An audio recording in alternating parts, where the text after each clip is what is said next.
They go in the water very much?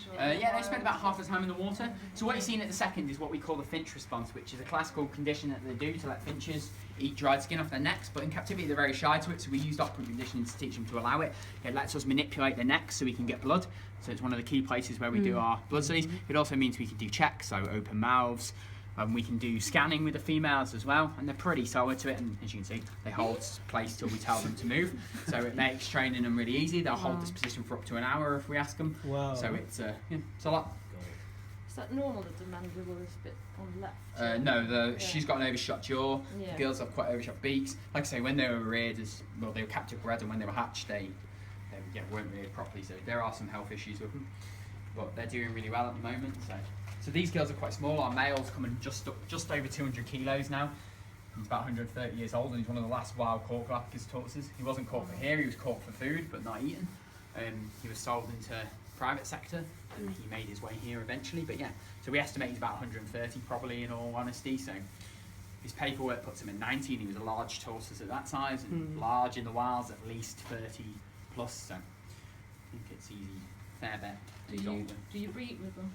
No, our girls are only babies, so we're starting to scan them every year Okay. to see if there's follicular development. So in the wild, we estimate about 20 to 30 years old before they can breed. Okay. But I think it's starting to indicate more towards it's size related rather than age related. So Yeah, our girls exactly. are starting to show early signs of being able to breed, but the follicles start to develop. So maybe that's just because they've had this accelerated growth. So they're kind of there, but maturity-wise, they're not. No, we don't know the answer really. We're the first institute because we can do it without knocking them out or tipping them upside down. We can scan them every week, so we're looking at the follicles and seeing how it goes. But we're still Where do you go in with this? Yeah, what do you... underneath the carapace, so we can get full access in with Just when with the the whole position ultrasound? with the ultrasound. Yeah. So we've been doing that every week, and they're comparing left and right, so seeing if there's any tree tick and stuff, follicles, and we haven't really got to the size yet. So yeah, who knows? Is the honest answer.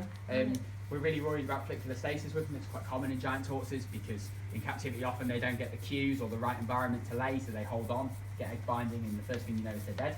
But hopefully, fingers crossed, our girls are too big for CT scans, so we can't X-ray or scan them. The X-ray doesn't really get through. It's okay for the limbs, but that's about it. But because of their training now, we can pretty much do what we need to with them, scan them, bloods regularly. They'll present for X-rays as well. They put their head in sleeves so we can do X-ray boards. So they're open mouth, so we've just done hormone analysis with them now to try to compare it to the scans to see if we can use that.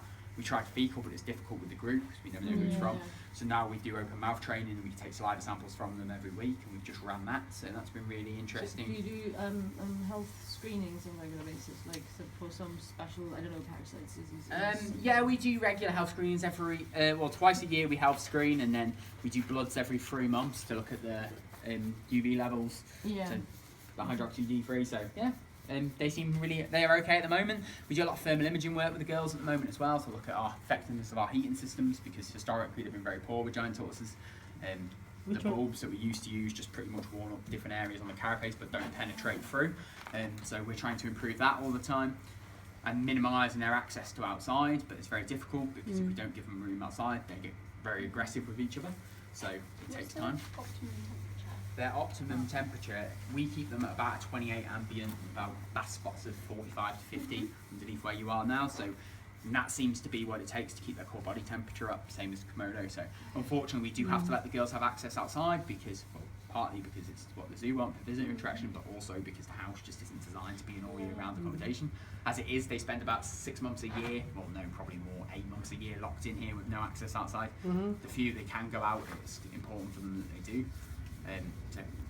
But in time, it may be the recommendations that they don't, because we can't keep their body temperatures up when they do so, which doesn't seem to affect them day to day, but I think it could have a massive trigger on their long-term health effects. The same we did in Komodos. Yeah, they do get a bit tired. Which one is Dirk?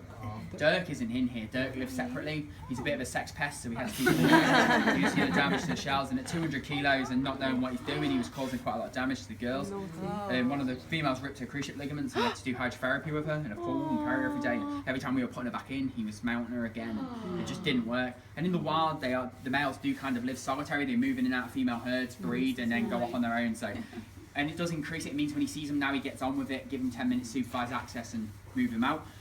So it's a much more natural way, and it's much better for the girls. They're not getting all the carapace damage that they were getting when he was on top of them all the time. So yeah, and hopefully we're hoping it will increase the chances of breeding. He started to give up trying to mate them at one point. They were unreceptive, and so was he. So I think they were just getting bored of each other trying. So separation now, when he comes into them, when we give him access outside, he tends to mate the female, and then we separate them off, and we're done. He gets on with it a lot quicker now. So, but like I say, the girls are still a bit too young for it. Their carapace is quite misshaped as well, which makes the mating process a little bit more difficult. Because they were, because of the wrong diet, so we've got quite a lot of misshapen, which means him sitting on doesn't help. Some challenges. How big is? It's about 3 times the size of these, so double the weight. He's coming up to 200 kilos, and he's probably about 3 times the size. He's a big animal. Like I say, the girls are only babies, so. Yeah, he's a monster. There is no moving him. They fight. So the weight, a lot of people mistake tortoise weight to come from their shells when it doesn't really. They're like honeycomb structures. They weight's fat body, but yeah, they need some assistance, but they fight.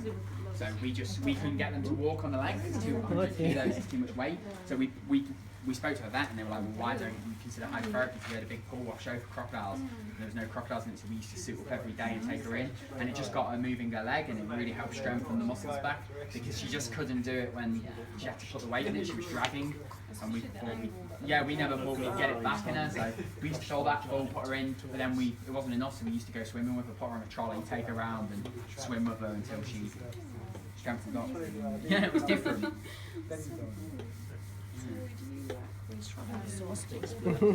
All the reptiles are amphibians, yeah, so it's my area. Fitness events, So more good girls, come on. Yeah, girls. They enjoy it, Floss. That's why we're in. I know. Because it's standing still, it's green, she's not getting attention. I've got green. Yeah, she doesn't get anything for biting. Unless she moves to flesh, in which case you stop it then.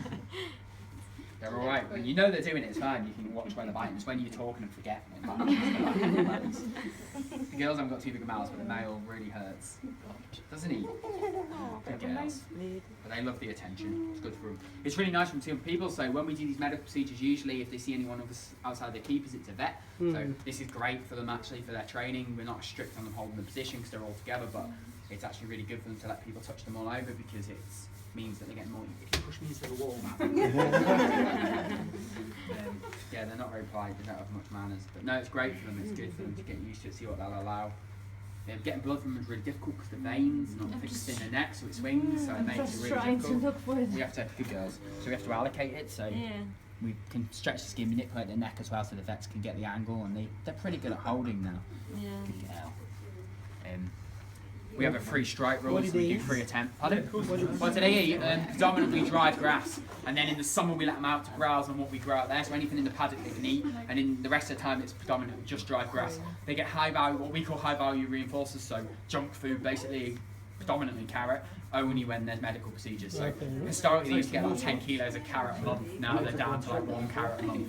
They literally get it as usually just after a blood draw, so all the other training now, like open mouth and stuff, they're that used to, they don't need it, they're happy with us. But when we go ever invasive for bloods or knocking them down, we always reinforce with a high value food, because otherwise we lose the relationship with them. They don't trust us to do it again, so.